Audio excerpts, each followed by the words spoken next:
नमस्कार. महाराष्ट्राच्या अर्थसंकल्पीय अधिवेशनातून शेतकऱ्यांसाठी एक जबरदस्त बातमी समोर आली आहे. हो, एक अशी घोषणा ज्याची खरं तर खूप जण अगदी डोळे लावून वाट बघत होते. चला तर मग ही नवीन शेतकरी मदत योजना नेमकी काय आहे, तिचे तपशील काय आहेत, हे सगळं सविस्तरपणे समजून घेऊया. तर मग सगळ्यांच्या मनात एकच प्रश्न आहे की ह्या बजेटमध्ये शेतकऱ्यांच्या पदरात नेमकं काय पडलंय. बऱ्याच चर्चा झाल्या, खूप अपेक्षा होत्या आणि अखेर एक मोठी घोषणा झाली आहे. अशी घोषणा जी आपल्या राज्याच्या कृषी क्षेत्रावर थेट परिणाम करणार आहे. या मोठ्या घोषणेच्या केंद्रस्थानी आहे एक नवीन शेतकरी कर्जमदत योजना. पण गंमत म्हणजे ही योजना म्हणजे काही एकच उपाय नाहीये. यात दोन महत्वाचे भाग आहेत जे वेगवेगळ्या प्रकारच्या शेतकऱ्यांच्या गरजा लक्षात घेऊन तयार केलेले दिसतायत. बरं, या योजनेला नाव दिलंय पुण्यश्लोक अहिल्यादेवी होळकर शेतकरी कर्जमुक्ती योजना. आणि या योजनेचा वैशिष्ट्य काय तर तिचा दुहेरी उद्देश. म्हणजे बघा, एकीकडे ज्यांच्यावर कर्जाचं ओझं आहे त्यांना दिलासा द्यायचा आणि त्याच वेळी ज्यांनी प्रामाणिकपणे कर्ज फेडलंय त्यांना प्रोत्साहनही द्यायचं. चला आता योजनेच्या पहिल्या भागाकडे वळूया.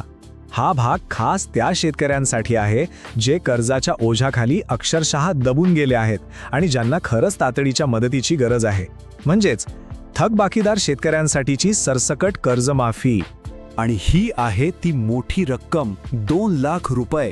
हो, ही आहे कर्जमाफीची कमाल मर्यादा, जी थकबाकीदार शेतकऱ्यांच्या डोक्यावरचं कर्जाचं मोठं ओझं कमी करण्यासाठी ठरवण्यात आली आहे.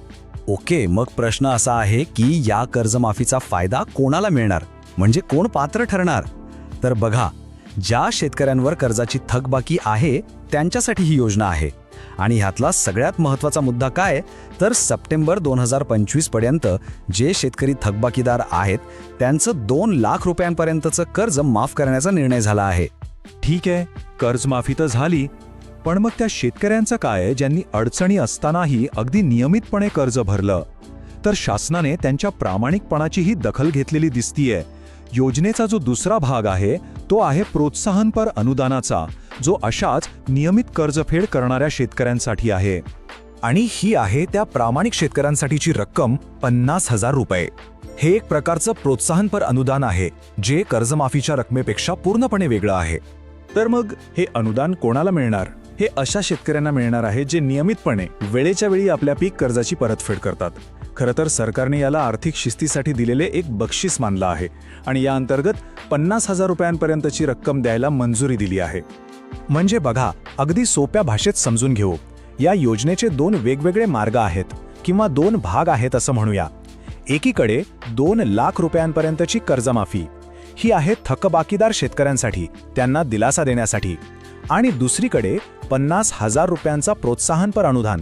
हे कोणासाठी तर जे नियमितपणे कर्ज फेडतायत त्यांच्या प्रामाणिकपणाला सलाम करण्यासाठी. म्हणजे एकीकडे कर्जमुक्तीचा उपाय तर दुसरीकडे सातत्यासाठी दिलेलं एक छान बक्षीस.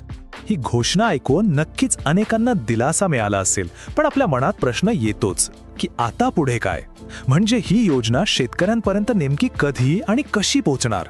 कारण बघा, घोषणा होणं ही तर फक्त सुरुवात असते, खरी प्रक्रिया तर आता सुरू होणार आहे.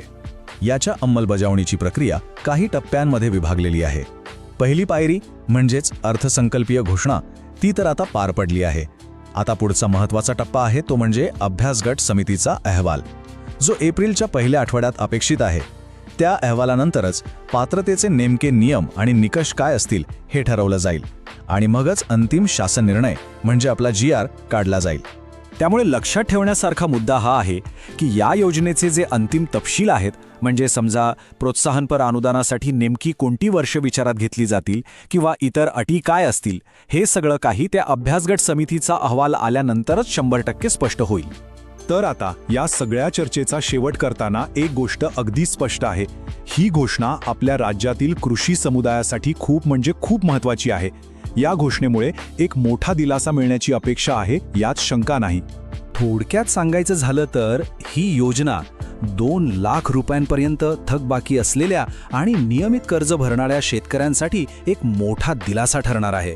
या एकाच वाक्यातून या योजनेचा व्यापक उद्देश आपल्यासमोर येतो. आणि जाता जाता एक महत्वाचा प्रश्न मागे उरतोच. घोषणा तर झाली, सगळं छान आहे, पण या योजनेची वेळेवर आणि प्रभावीपणे अंमलबजावणी करणं हेच सरकारसमोरचं सगळ्यात मोठं आव्हान ठरेल का? हा प्रश्न नक्कीच विचार करण्यासारखा आहे. अशाच नवनवीन अपडेटसाठी आणि माहितीसाठी आत्ताच आपल्या योजना फॅक्टर यूट्यूब चॅनलला सबस्क्राईब करायला विसरू नका. चला तर मित्रांनो, भेटूयात नवीन माहितीसह नवीन अपडेटमध्ये. धन्यवाद.